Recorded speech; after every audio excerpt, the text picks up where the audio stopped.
Yes. All right. So, oh, by the way, say hi to our TV audience. Oh, hello.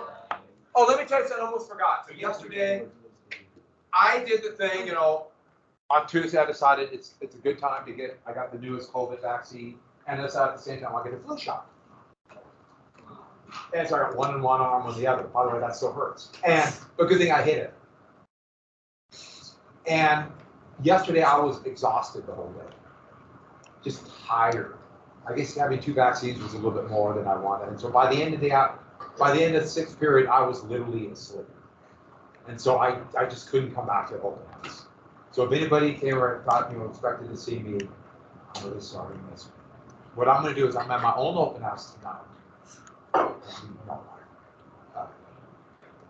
I'll just stand out there and just come and just stand out there for 4 hours.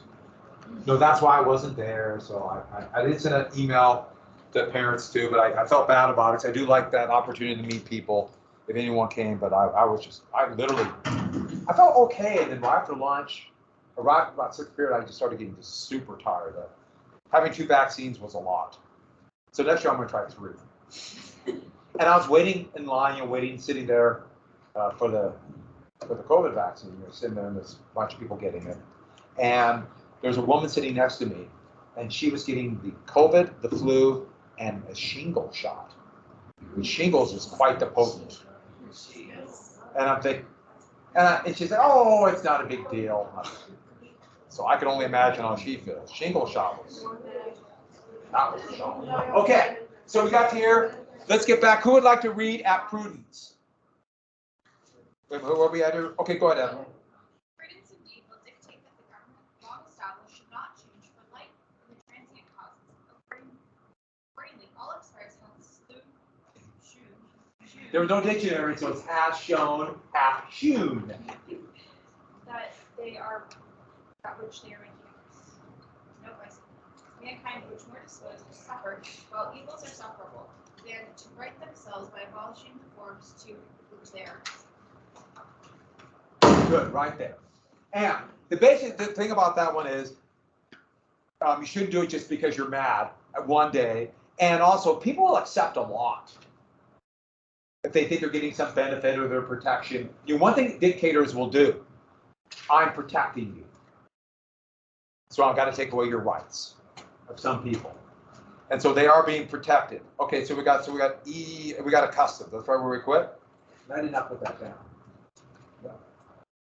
And so who would like to read next at Buck? Doing very good on this. I know maybe we should do popcorn reading, but volunteer. Yes. Go ahead, Drew. For a long train of diseases, restorations, pursuing invariably the same objects, the evinces and designs to reduce them under absolute despotism. It is their right, it is their duty to throw off such government. Provide new guards for the Good. So usurpations, which is a very awkward word, usurp is take. And a despot actually comes from the old Greek city-state, but basically like closest we can get to would be a dictator. And more we think of despot as like a tyrannical dictator. Yeah. I know you weren't in the bed. And so what this says is a couple things about this right there, the last 2 sentences. First off, so if the people can overthrow and overturn this government, that means the people are sovereign. And I can't emphasize that enough. The people are sovereign. Which remember humanism? That idea that we on this earth can decide. Well, in a nation, the people decide. Now, how the people decide? That's a different argument. And this will soon be called popular sovereignty, which literally means the people vote. And this is radical stuff. The people vote. And that means vote on who their leaders are going to be, potentially vote on laws, vote on constitution. And we see popular sovereignty. What do we think of that today? What do we call that? Yeah, it's not like what a real democracy is, but that's what we call democracy. So everyone write down democracy next to it. That's what we think democracy is. When we say that is a democratic country, it's popular sovereignty. They vote on the leaders, and the people ultimately have the big decisions. Now, let's be clear about it. You vote on your leaders, your representatives, they make the laws and rules. So the people aren't voting on those necessarily. And then that is also going to be called self-determination. Self-determination means the people decide. Now, in the 20th century, this will become a big word, where the people of various places around Europe that were part of these big multi-ethnic empires like Austria or Russia or Germany, they will decide their own fate. For example, the Czechs are going to want their country, and they will make a country with Slovakia and form Czechoslovakia. Then they would break apart by popular sovereignty, and now it's the Czech Republic or Czechia and Slovakia. Next, I got democracy. Okay, so the duty of the people then is to overturn the government if it's infringing on their rights. But how do they know? That means we must maintain vigilance. We have to know what's going on. And remember I told you that story about Snapple? And I tell that story, okay, it is kind of funny, and like, how could people believe it? But people will take advantage. People will take advantage of citizens when they want something done to fool them on certain ways. So it's our responsibility to be vigilant and understand. Now, that's part of what we do in this class. I try to teach you the importance of history, try to connect things. You know, it's also going to be a class where you have to pass tests. But the more you know, the more you understand, the more difficult it will be for you to fool. Not always, but it will be more difficult. Also, you have to be vigilant for people who act like they're teaching you, and instead they're manipulating you. Which could happen. And so, that is the last part of the social contract. Those are three big parts of the philosophy: equality, rights, social contract. So when I ask you about the Declaration of Independence, this is the big deal about it. These 5 people gave this out to members of the Continental Congress saying, we're going to declare independence, and this is why, or this is, this is our justification. We believe all men are created equal, we believe we have rights, and we believe the British have infringed on those rights. You ever got that? And so that's the philosophy. And then the rest of the Declaration of Independence are the grievances, where they lay out these are the ways that Britain infringed on our rights. But they didn't focus on Britain. Who did they focus on? The tyrant, King George III, who by no means was a tyrant for the time. He actually was he's a constitutional monarch who had to follow certain rules. And so he laid out the grievances. And this is what we call, and this is a great word, they were being demagogues. So this is called demagoguery. And that is a play on people's fears. Their fears of more British control. Just like when they said the Quebec Act, they're going to turn all the colonists Catholic. Play on their fears. And since all of this is politics, this is political. In fact, everything is political. What an effective weapon for politics, isn't it? Play on people's fears. You know, there's going to be a presidential election next year. Is anyone going to vote it? 1, 2, anybody else? A few, 3? I will. The first election I voted in was presidential election, was 1924. Yeah, it was Coolidge, Davis, and Robert La Follette was a third-party candidate. Those are great days.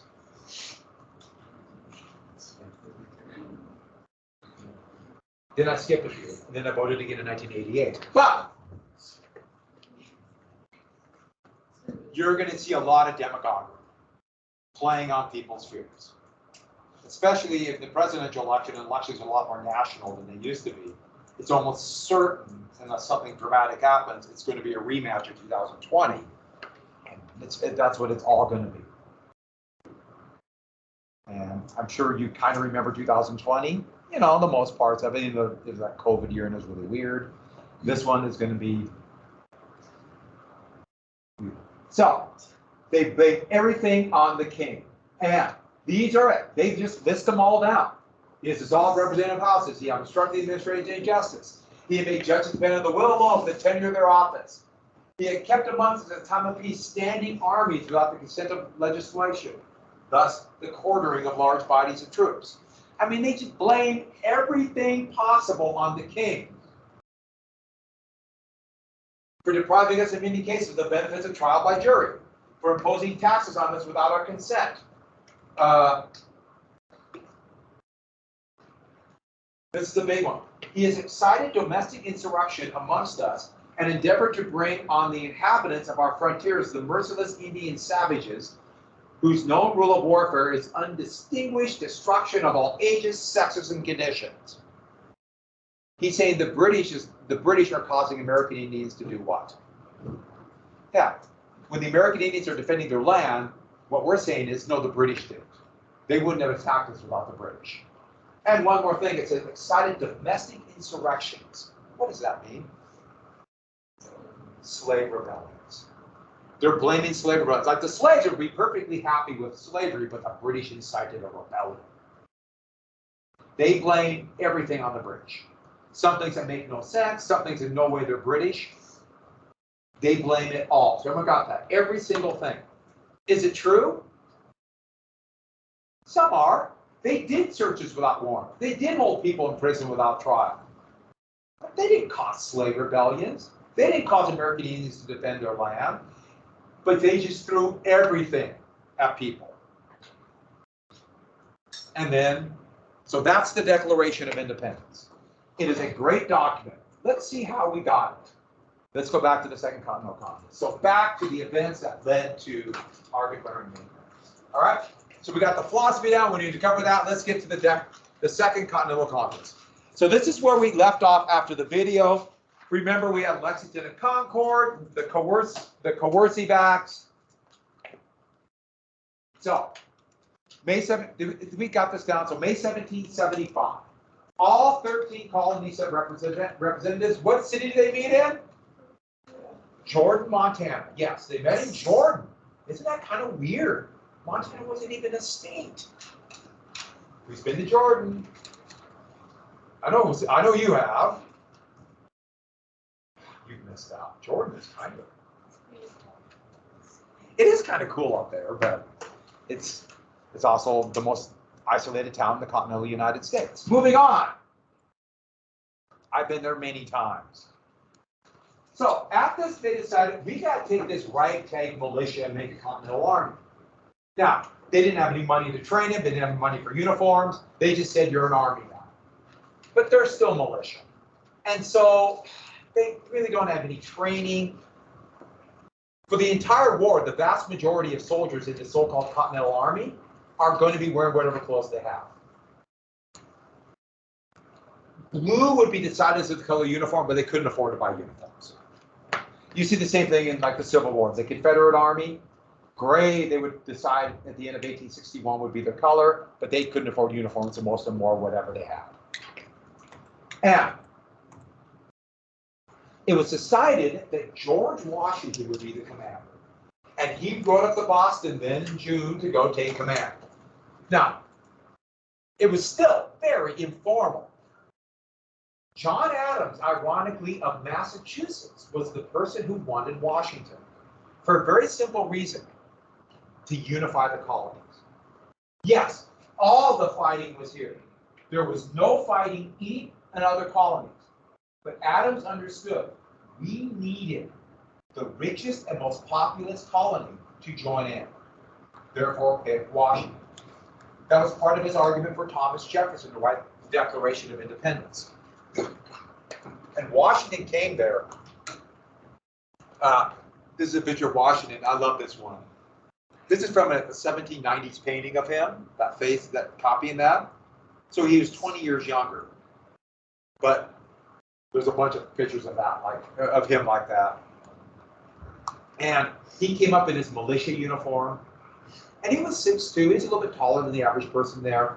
People have more protein today, so people are taller. And at 6'2", he was quite tall then. And he walked around and just kind of strutted around like the commander. He wanted to look commanding. And he didn't really like talking in public, and his teeth bothered him all the time, so it was kind of just embarrassing. And so he would kind of keep this stoic presence, which to many people is like, oh, he has this commanding presence above the fray. And yes, he would have all his teeth pulled out because they hurt so bad. And he had them replaced with what kind of teeth? Everyone says wooden teeth, but no. Wooden teeth would be that would be for commoners. He did have a set of ivory teeth, but that was only for special occasions. Teeth that were pulled out of his legs and made into, yeah. That's another story about slavery, isn't it? I don't think we need to tell you. Yeah. So that was the teeth he used. And there are pictures of it. They're at Mount Vernon, his plantation home. I don't like them, so I'm not going to share it, but I should show you. Yes. Remind me tomorrow, I'll get a picture of them. That'd be a good thing to have right before lunch. Go look at the teeth and then go eat lunch. Moving on. So he wrote up. He's gone. Well, then they wrote basically a declaration where they laid out the causes and also a declaration of resolve, saying we resolve to have our rights. And they're still blaming Parliament in 1775. And then they send a message directly to the king. Oh, here's Washington arriving. It wasn't quite like that. I should have, when he got there at the end of June in Boston, they was like, who are you? You're the commander? Whatever. They sent what's called the Olive Branch Petition. Olive Branch means what? Peace. It's from the Torah. Well, actually, it's in the Torah, the Quran, and the Christian Bible, Old Testament. But the Olive Branch Petition, they sent it to the king. They assumed the king was being misled by Parliament, and the king would be benevolent. It's still that idea of the king is somehow the king of all people and understands this. This would happen a lot of times in history. A direct petition to the king, and virtually every time the people will be quite disappointed. Most famously, this will happen like before the Russian Revolution. And then they waited. Basically, the Olive Branch Petition was, we want to stay in the empire. We want to stay. Just let us govern ourselves. But we'll be part of the empire. We will collect the taxes and give you money. It's basically saying, we'll give in. Just let us govern ourselves. And then they sent it off that summer, and it's going to take weeks for it to get back, and now we're waiting. While that's waiting, Boston is still besieged, and everything's happening there. Well, we're coming to, so as Washington's riding north, they're starting to write this and starting to write this. So I kind of went into the summer.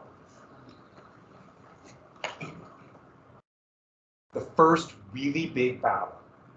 So Lexington and Concord was more of a running skirmish. The Battle of Bunker Hill. I gotta erase this. So,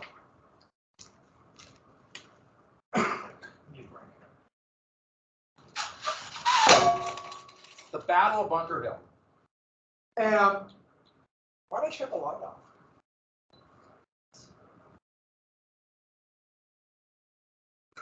Showing up and up. Which light do you want? This, or the sun? How about back and forth? All right. So, the Battle of Bunker Hill. And it's June 17th, 1775. And both sides fought, and you have to write down one big battle. They both believed one big battle would end the war. And this is common throughout history. Everybody believes one big battle. When the Civil War began, both the North and the South believed one big battle. Germany had this plan in World War I called the Schlieffen Plan for one big battle. Japan attacked Pearl Harbor, the American naval base in their colony of the Hawaiian Islands. So the United States would just give up, and Japan could take the oil in what's called the Dutch East Indies. Heck, the United States got one big battle when they invaded Iraq, and Iraq would just fold and turn into this flowering democracy. And it never happens. Usually the exact opposite turns into a long war. Everybody believes one big battle. But next time it'll be one big battle. Trust me. Russia thought one big all-out attack against Ukraine, and they'll just collapse. Didn't happen. But they always believe that. What's that? It's not an attack, it's a special military. Thank you. Special military operation. Putin is so proud. They also only used it. Yeah, because they weren't quite ready, but they assumed one big attack in Ukraine would just collapse, and it didn't happen. So I'm going to draw you Boston Harbor, and I know what a lot of you are thinking. Of course, Mr. Partridge is a natural-born cartographer, right? You've been thinking that for a long time. It's time for me to show off my map-making skills. And when I draw Boston Harbor, two things. First off, if you've never been to Boston, you're going to walk out here feeling like you've been to Boston. Part two, I know you're going to be jealous. Not all of us can be born with these skills. But I'm going to go as far as my abilities go. Are you ready? Boston Harbor.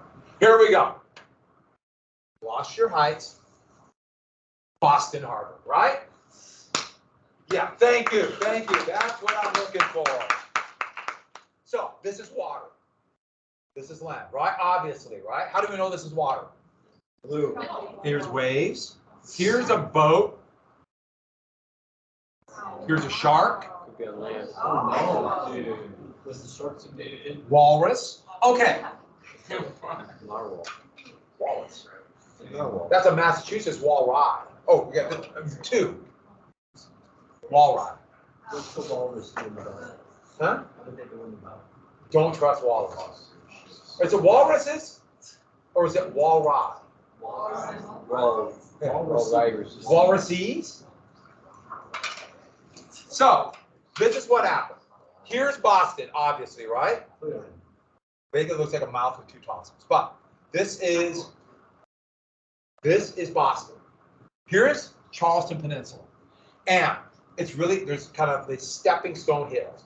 And what the Americans decided, Washington's not there yet. But they decided if we go into one of the heights here, so closer to Boston, and build a fort, and literally a fort was for them, middle of the night, they're going to go to this spot and dig a square entrenchment. So they're all going to dig about a 3-foot deep trench and then pile the dirt in front of them. Then brace it so it comes right to about here. Militia runs, but behind a wall they might stay. And if it's right here, it's called breastworks. That makes sense, right? And force the British to attack them. The British will have to come out in the open. If they can win one big battle, the British would just give up. But when General Howe sees this, he orders 1,500 troops, and his plan is, let's wipe them out. That show of force will convince the militia to go home. They don't want to die, and therefore, revolution solved. So both sides fought one big battle. Israel Putnam was the commander of the American forces, and when he got to Bunker Hill, he realized that Bunker Hill was a horrible place. It's kind of a stepping stone hill down the peninsula. Here's Bunker Hill, and right below it was another hill called Breed's Hill. It was in the way. So they dug the entrenchments on Breed's Hill, and the battle was fought on Breed's Hill. Yet everybody to this day still calls it Bunker Hill. I guess it sounds better. If you go to the Bunker Hill Memorial, it's on Breed's Hill. And have you seen the Washington Monument? It copies the Bunker Hill Monument, which there's an obelisk there that was built before. And if you're claustrophobic, it's a really fun climb up that. You're about this, I was like this, and I started climbing up and realized it's not worth it. That's literally how I was. So really, it's a lot of fun. Egyptian stuff became a big deal at that era, so they're all copied. So they crossed over. It's a pretty good map, isn't it? So the British came over. The British plan was simple. They assumed the militia would just run. I don't have a red pen. The British were using, what color would you say this is? Pink. Is it dark pink? Yeah. They were wearing pink that day. And the British plan Howe had them line up in 3 lines. And their plan was to march to about 40 steps, fire. And they assumed the militia would run away. Fix bayonets and go. Just charge them out of it. Just push them right out. Humiliate them. Now, the Americans had very little gunpowder. In fact, they had very little training with inaccurate weapons. So Putnam, when they saw that, had his men hide behind their breastworks and then gave the famous order, don't fire until they're close, or don't fire until what? Wide to their eyes. So 20 yards? And so when they got to within 20 yards, as they're marching like this with their bayonets coming at a fast march, the Americans opened fire and cut them down in waves. They couldn't miss. But the British reformed and came back again. Got a little closer, but couldn't take the line. They reformed again and came back. There are bodies of dead and wounded men piled up in front of the American lines. Putnam, though, realized his men were out of ammunition, and they pulled back. Over a third of the British soldiers were killed or wounded. They took the hill, but at a horrible loss. They win 3 more battles like that, and they'll lose the war. It's called a Pyrrhic victory. Colonists pulled back. Britain took the fort. Bunker Hill was quite the eye-opener. It convinced or told both the Americans and, well, the colonists. I have a bad habit of calling them Americans. They did not yet call themselves Americans. So I shouldn't do that, but I still do it because it's just. But the colonists, the Continentals, they realized it's going to be more than one big battle. It's going to be a long war. And the British learned the same thing. We're going to need reinforcements. This war is going to last a long time, maybe even a full year. Yeah, nobody dreamed it would last until 1783. Nobody dreamed. And so the colonists just retreated back here and dug trenches around here, dug trenches here, but they didn't have cannon. The British could go in and out because of the Navy, but now they don't have enough men to push the colonists out. And that's when Washington arrived. Stalemate. Stalemate in Boston. But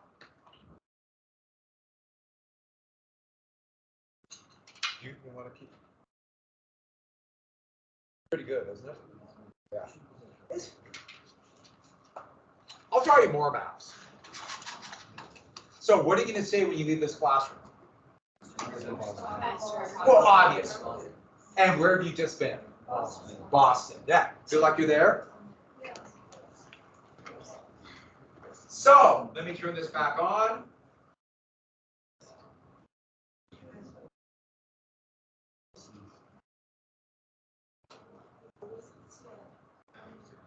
Any day now. Computer.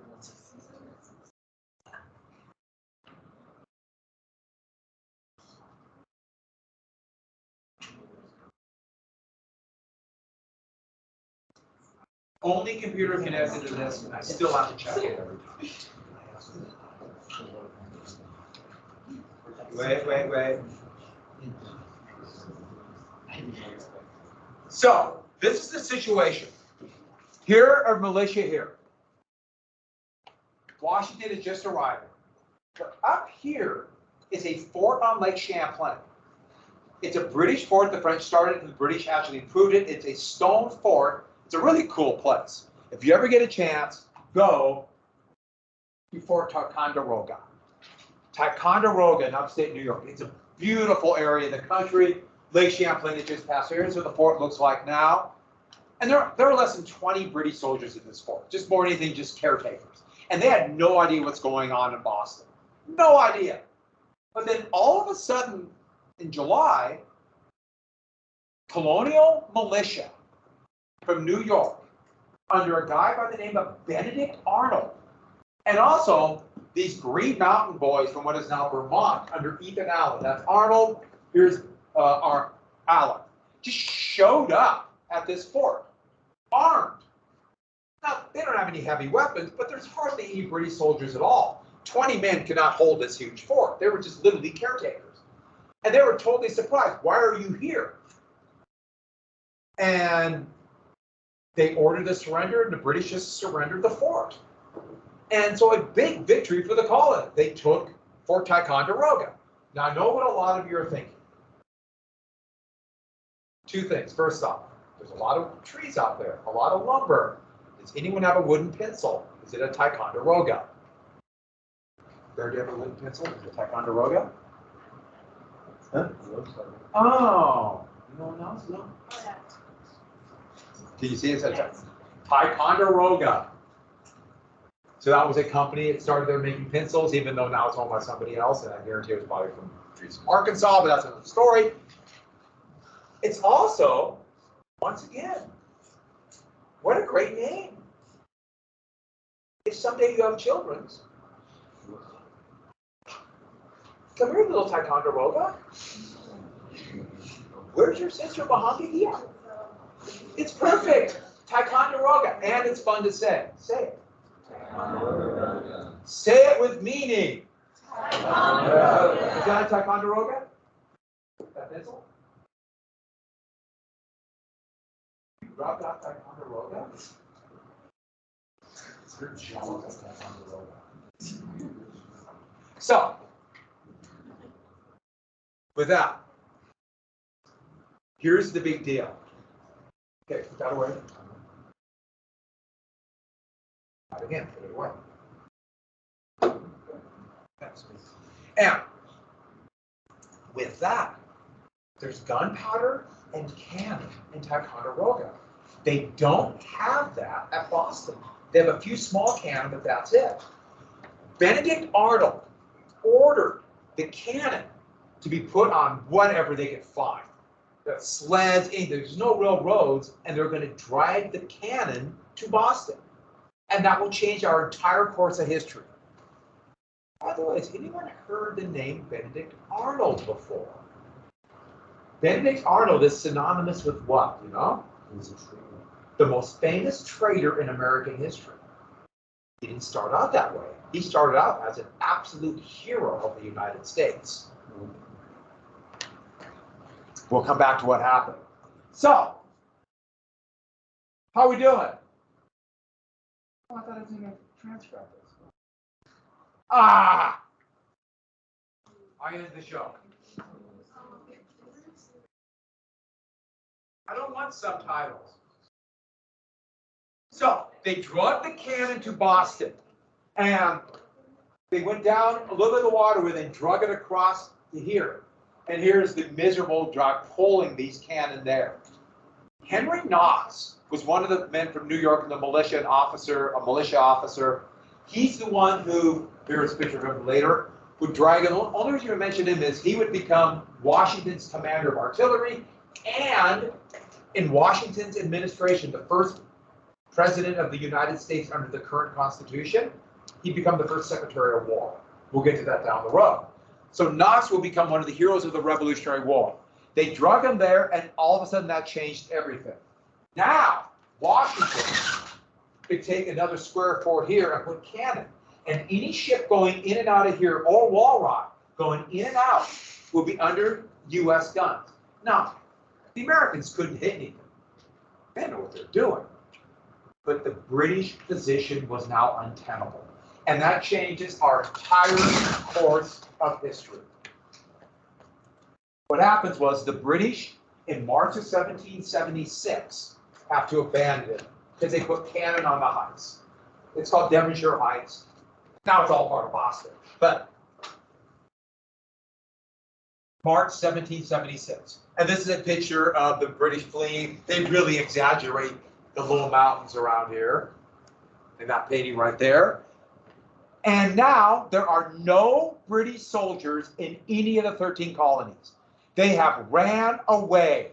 Remember the Olive Branch petition?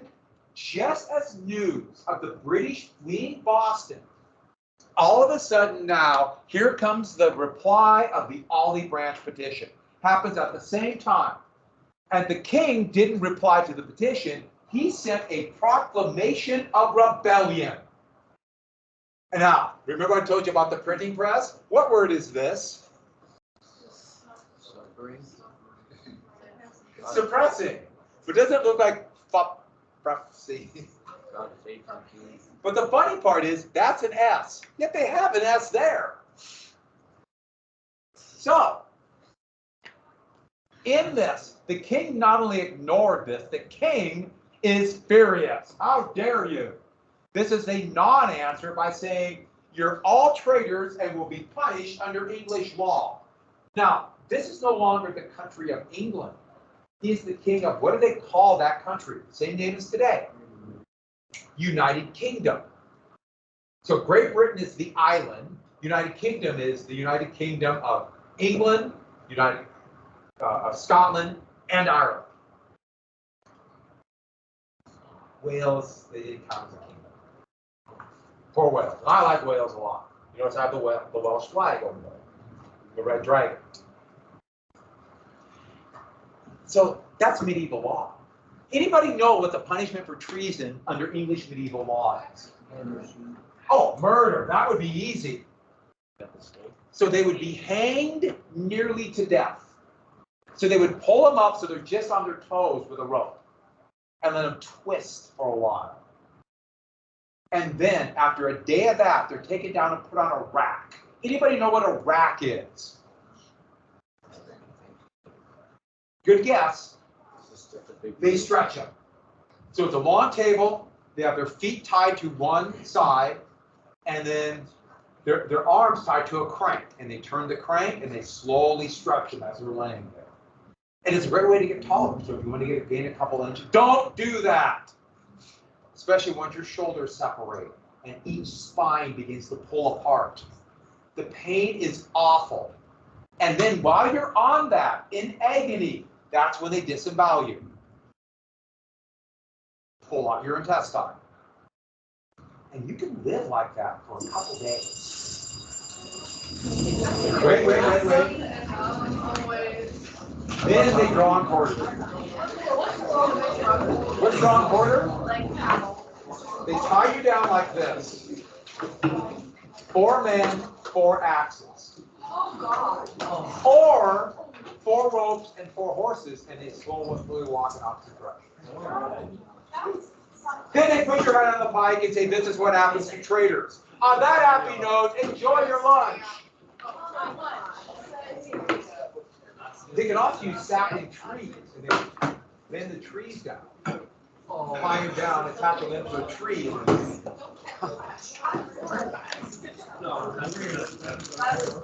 That's a good spot to be in.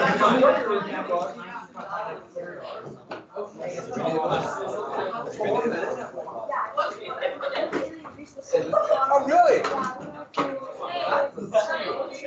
Oh, that's awesome. I've been to that. I've never been to Greece.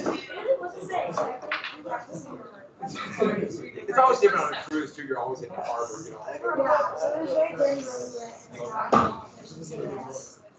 Everyone's small.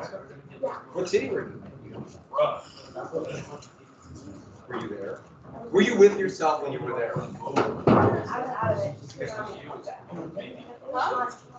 And the Greek oven? Great oven. But it was hot. That sounds like a great trip. You just got here to Arnold couldn't get back. So we organized.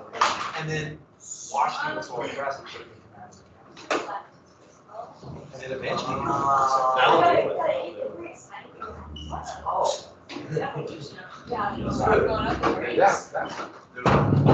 right, everybody, drop off your stuff. Go to the textbook center. I'm giving you, out of the benevolence, overwhelming benevolence, drop it off. Go to the textbook center to pick up a review book. Just a review book for the AP exam. This was a good day to check it out, so we're doing it today. Go to the textbook center, grab the books, and then here's this part B. You got to come back. Yeah, you have to. What if we migrate across the sea and start our own colony? Let me know how it goes. Tomorrow. Yeah. Go to the textbook center. We're getting a review book. Just a review book for the AP exam. This is a good day to check it out. It's one of those times. What if we're not taking You're weird. Why would you do that? Everyone's got to get the review book. We're just getting a review book for the AP exam. Where are we going? Textbook center. Okay. Just go get it, and then you got to come back, guys. And I'm watching you. No, Wait, I'm leaving. No. You mean the large one that I had? It's a new one.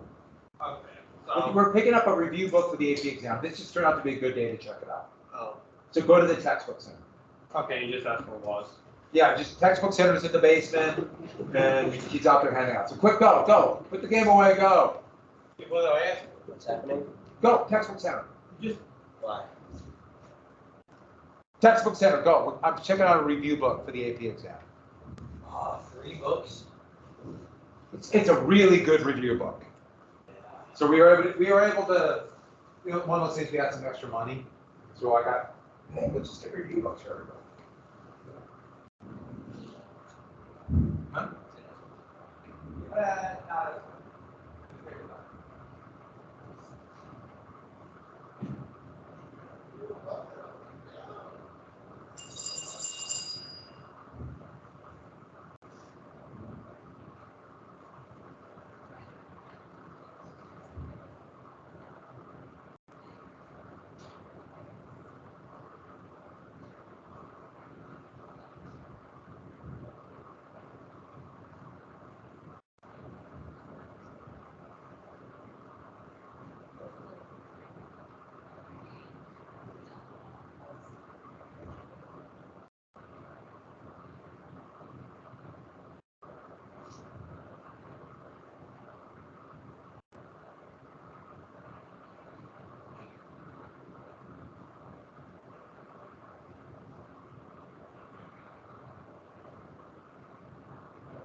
Yeah, this wasn't well researched, but well, I took this book.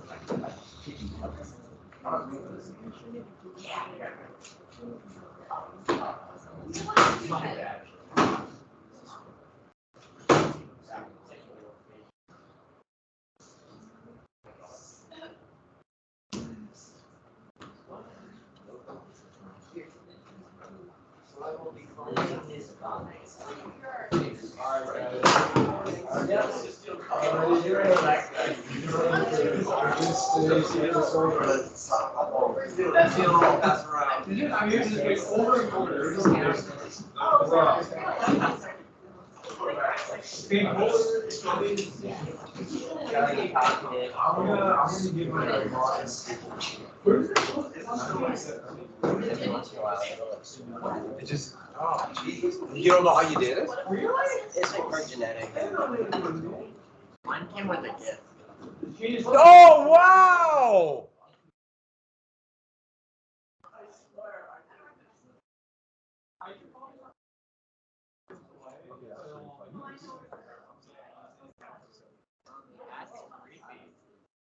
Oh, I kept the camera running, so I filmed this whole time of nobody here.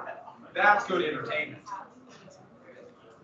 Where's my mouse? Mouse. Let me shut off. I gotta shut this off. What about your